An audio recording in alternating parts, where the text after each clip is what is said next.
ఒక 3 years time ఇస్తా బావా. నా లైఫ్‌లో నువ్వొద్దు, నీ లైఫ్‌లో నేనొద్దు. నేను బాబుని చూసుకుంటా, టైలరింగ్ చేసుకుంటా నేను బతుకుతా. నన్ను వదిలేసేయి. అంటే నన్ను పెద్దగా మైండ్‌లో పెట్టుకోకు.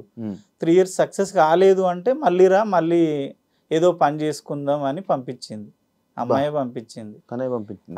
ఒక 3 ఇయర్స్ అన్నది కానీ 5 ఇయర్స్ నాకు ప్రతి నెల 3000 వేసేది అకౌంట్‌లో. 3000 వేసేది. టైలరింగ్ చేస్తూ, బాబు ఫీజులు కడుతూ, బాబుని చూసుకొని తను మిమ్మల్ని కూడా నన్ను చూసుకునేది. 5 ఇయర్స్ కూడా జనాలు నరకం చూపించారు. అంటే రిలేషన్‌లో కానీ, ఊర్లో కానీ. బాబు తర్వాత మళ్ళీ పిల్లలు కావాలి కదా.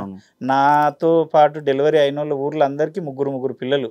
టపా టపా టపా. వాళ్ళకి వేరే పని లేదు కదా. అదే పని. నేనేమో అందరేమో ఏమైంది వీడికి పిల్లల చింత లేదు, పిల్లల చింత లేదు, వీడు ఎక్కడో పోయిండు.